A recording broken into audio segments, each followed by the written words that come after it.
Did you know that the weight of every ant in the world, yeah, those little bugs, is equal to, if not greater than the weight of all of us people? Let's face it, ants are pretty incredible insects. Let me give you a few more facts. Did you know they can hold up to 100 times their weight hanging upside down, even on glass? In fact, the largest ant colony discovered is over 3,750 miles wide. In fact, ants are one of the longest living creatures on the earth. They can live up to 30 years. Now, you clicked on this because it said how to teach kids about the incarnation of Jesus. So what does that have to do with ants? Well, it has a lot to do with ants, because when I was a little boy, I had an incredible experience with ants that changed my view of God and led to a children's book that I have published. Hi, this is Carl Bastian from Kidology.org, and I'm excited to tell you what God has done with this little story that I wrote as a young boy called Andy and the Ants. You see, every day when I would go home from school, there was a little diversion that I liked to take. You see, there was this field that was completely untouched by grown-ups, and especially us boys, but some of the girls too. We loved going by there after school, and it was kind of like the sandlot. You know, you could play baseball, you could ride your bike, there were jumps and everything, but there was this one tree that I kind of considered my own. It was a secret tree, because one time a ball went flying in there. In fact, I now have an illustration of it, and when I was inside there, I discovered an anthill. And I kind of adopted that anthill, and I'd bring them little treats, and I'd move rocks for them, and I enjoyed watching it grow, and I was just fascinated by it until the day I saw that a shopping mall was going to be put there. I tried to save those ants. I tried to put them in my lunch pail, but they would just scurry around, and there was nothing I could do to save them. But it gave birth to a story that I wrote called Andy and the Ants. It's been on Kidology for decades. People have downloaded and told it. It's an incredible story. And then back in 2006, one of our Kidology members, she emailed me. Her name is Lori Butler, and she said, I hope you don't mind, but I illustrated your Andy and the Ants.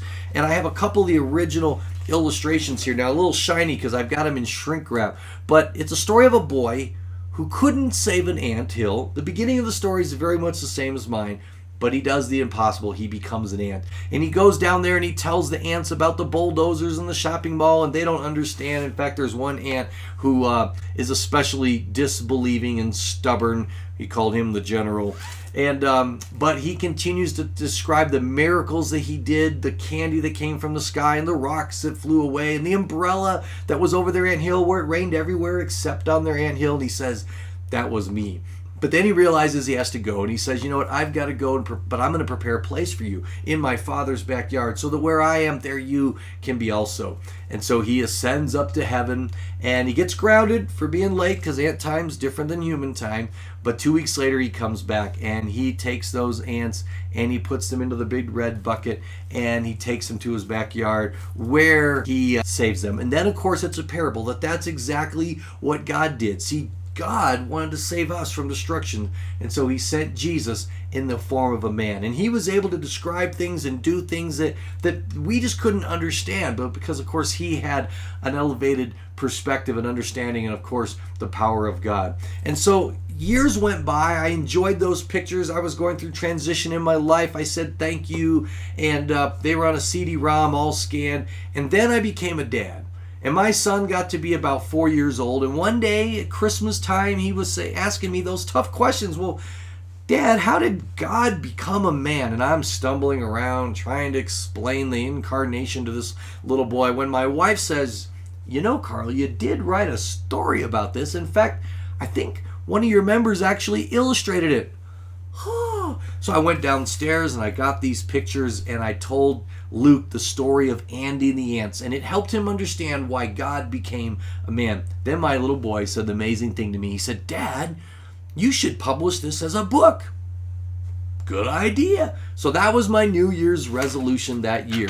And I partnered with some friends who were good at graphics and editing, and I got back in touch with Lori about designing a cover, and I did indeed publish the story of Andy and the Ants. And as we laid out the story, we've realized we needed some new illustrations to make the pacing right. And so Lori got out her art materials and she continued to do the story. And so this is available. It's a wonderful parable of what it means that God became a man.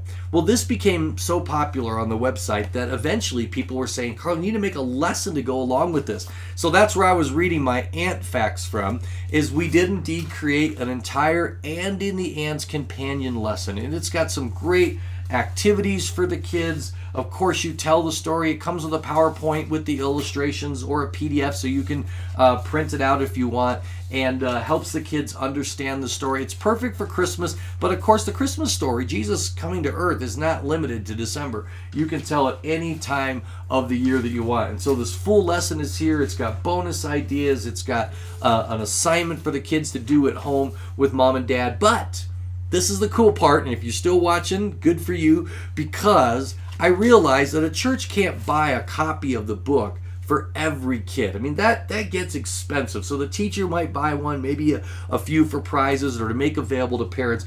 And so I created a mini book.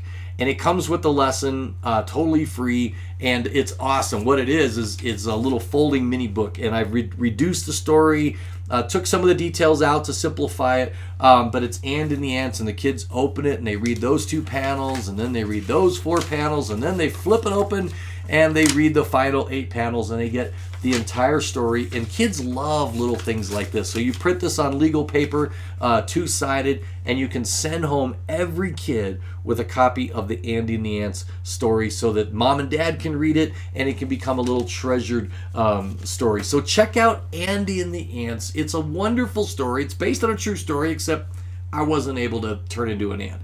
But Andy was able to, and he was able to save so many of those ants. And it helps kids understand, because not every ant went with them. Some believed and went, some didn't, and they stayed behind and they perished. And so it's a story of the gospel that kids can relate to. And every time they see an ant, maybe instead of stepping on it, could be Andy, they'll remember that God became a man to reach us. Thanks for watching. I hope you'll surf all around Kidology.org. There are tons of resources on there. It's been growing daily for over 20 years. And if you can't find what you're looking for, always reach out to us through our support ticket and we'll point you in the right direction. If we don't have it, we'll point you to where you can get it. Yeah, we believe in that miracle on 34th Street philosophy of business. So until next time, this is Carl. Bye.